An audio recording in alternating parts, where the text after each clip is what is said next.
Estimados e estimadas, nesses dias de pós-Páscoa, vivemos esse tempo das pessoas entenderem o que aconteceu.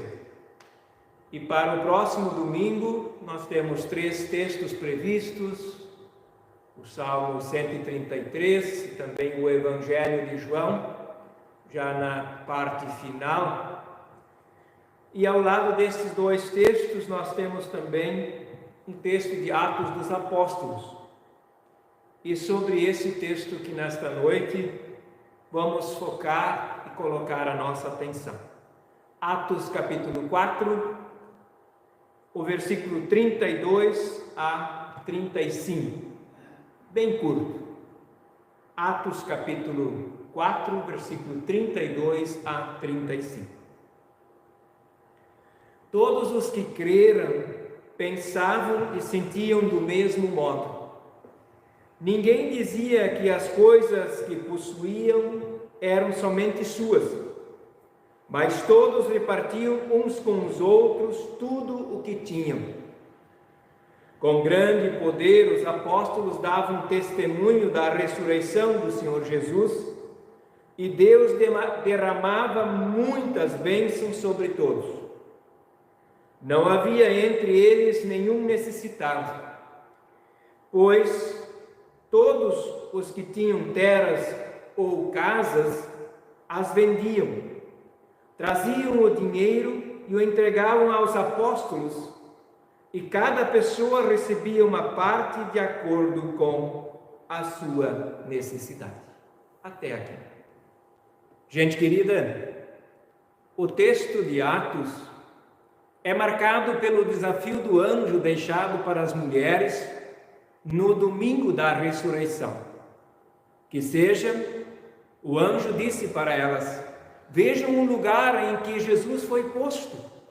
Ele não está aqui, pois já foi ressuscitado. Agora vão e deem este recado. Marcos capítulo 16, o versículo 6 e 7. A ressurreição é o centro da fé cristã, é a mola propulsora para a organização do ser comunidade e igreja.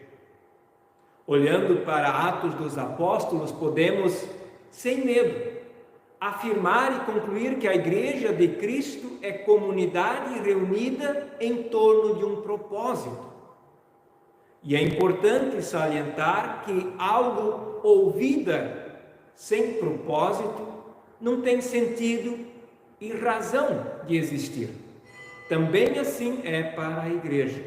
Igreja sem propósito não tem razão por que existir.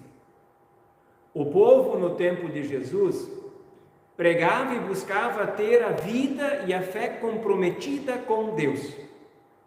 E esta ideia ganha força pela ressurreição de Jesus Cristo.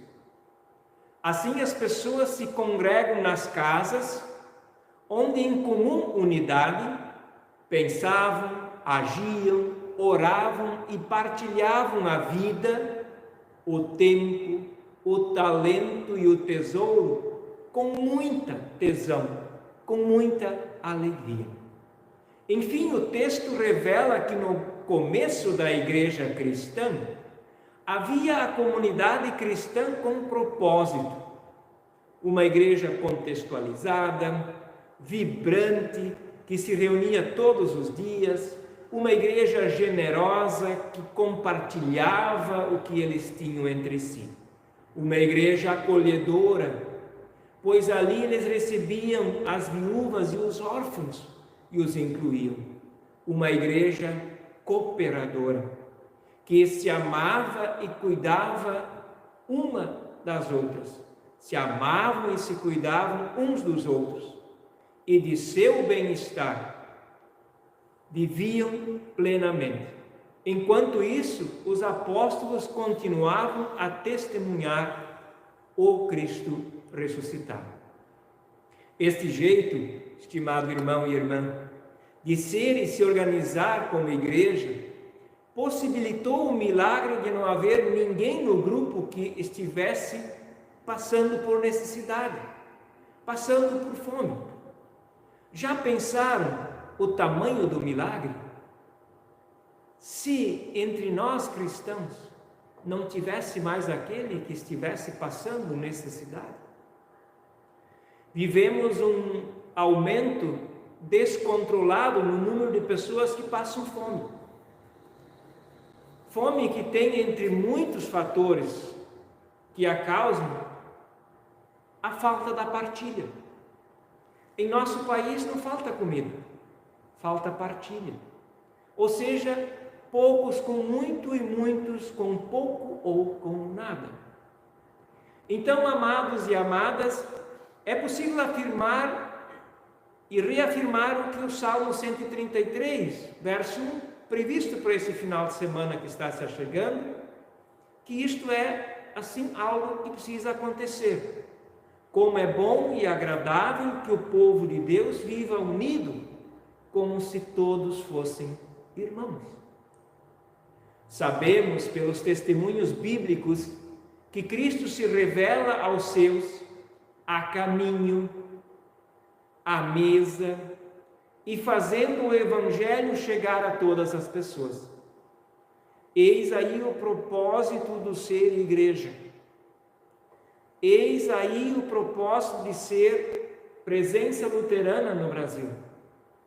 Amar ao Senhor, o nosso Deus, com todo o coração, com toda a alma e com todas as nossas forças, tendo como missão congregar as pessoas em comum unidade, partilhando vida, tempo, talento e tesouro, sempre com muita vibração, com muita alegria.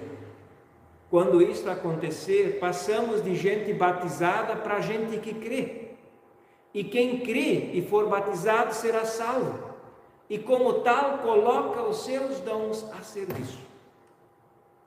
Que Deus nos ajude a ser igreja de comunidades que pensam, sentem e agem do mesmo modo, como um só corpo, que tem um só Senhor, que se chama Jesus Cristo, o ressurreto, e que assim nós sejamos igreja formada por pessoas que são bem-aventuradas, dando testemunho da obra de Cristo Jesus.